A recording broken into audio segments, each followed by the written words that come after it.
Hey, I just wanted to jump in here real quick. I just got a sale off the Gen Secret side of the signature that I put into my emails, which is promoting the Gen Secret itself. So that's two in about a week. So things are kicking off, and I'm just wanted to create this video because something dawned on me the other day that I think was a big problem, is why I struggled with Gen Secret in the first several months. I was kind of watching many different case studies like this about Gen Secret, and people that had less accounts were doing better than I was. And I know it's kind of up in the air as to what exactly is kind of the problems behind the scenes and things like that, because we don't know what emails get delivered and all those things, but we do get an accumulation of fresh new leads. So anyway, if you don't know anything about Gen Secret, I'll put a link up. It'll be up here somewhere to go to one of the trainings. It'll give you a kind of a breakdown. So anyway, back to the struggling with Gen Secret. I really believe at this point, kind of looking back now, I made a change back in September where I had purchased the HBA program, and I started doing better with my emails. You know, according to my training that I was getting by professionals, I started, rewriting the email swipes kind of based on that, a little bit of the things that I was learning in copywriting and things like that. And that seemed to help. I thought at the time that was helping. And I also changed the time of day that I was sending them out. And right at the same time, though, what I didn't realize was that I had purchased the autoresponder GetResponse and for my own website. And in the process of sending out some emails and stuff, they shut my account down and said, hey, you, and kind of listed some of the spammy things I was doing with my titles. And, it had to be congruent. Your title and your message had to be congruent. And also white spaces. And I didn't know what that was. I asked for, more of a description. And they said at the bottom of the email, you're putting in too many white spaces.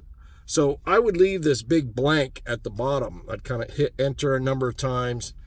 And I got that habit, I guess you would say, years ago when I first started dabbling with affiliate marketing and having an autoresponder. That's how I sent out my emails. This is like 20 years ago, back in early 2000s.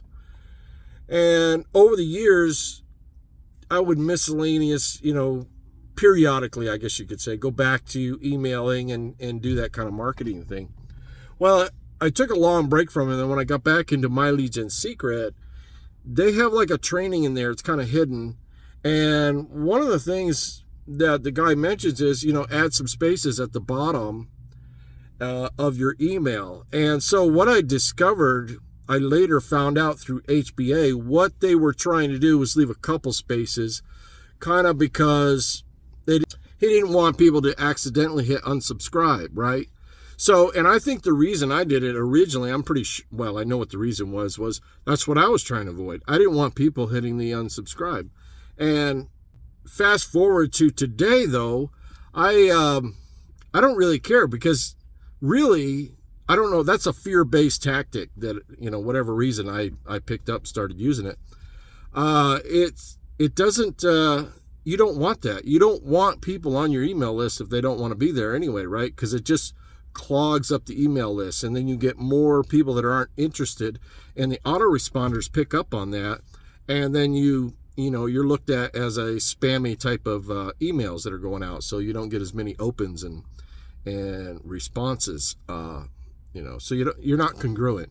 If you keep people on there that aren't interested in your stuff, then you're not going to be congruent, right? So anyway, long story short, if I can do that, in September, along with the other stuff, it was kind of like a fake out. I kind of faked myself out because I was making all these changes because I was learning all these new things. So I thought that was what's happening. But I'm beginning to wonder if it wasn't because I took the spaces out in my emails, and it took probably 6 months, as the leads built up again and more and got fresher and better, that kind of establish my list in a better standing for the last 6 months. Because what's happening right now with my account is kind of what I thought should have happened my first 6 months, after about 6 months into it, based on all the research I had done.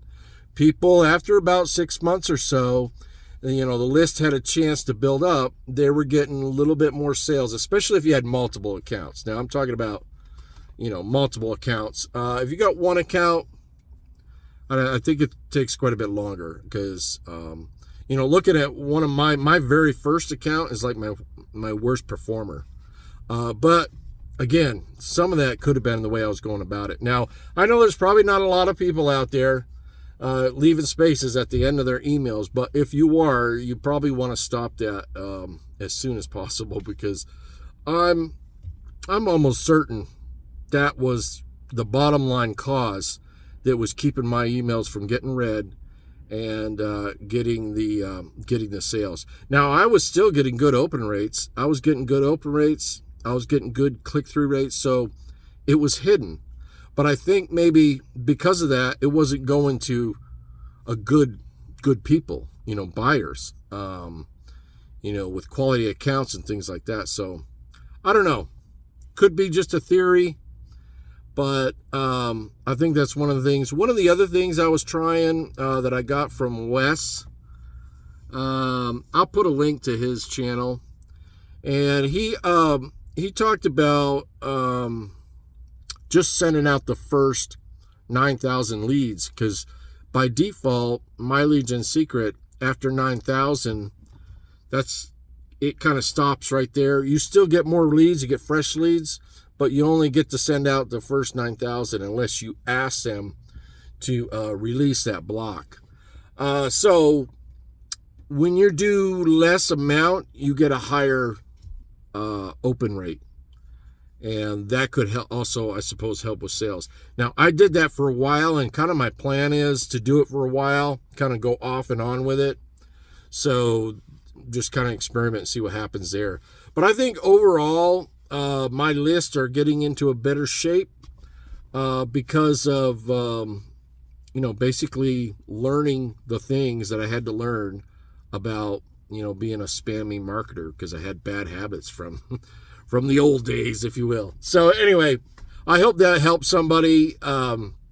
If you enjoyed the video and you found it helpful, please give me a like and subscribe. Have a great day. I'll talk to you again soon.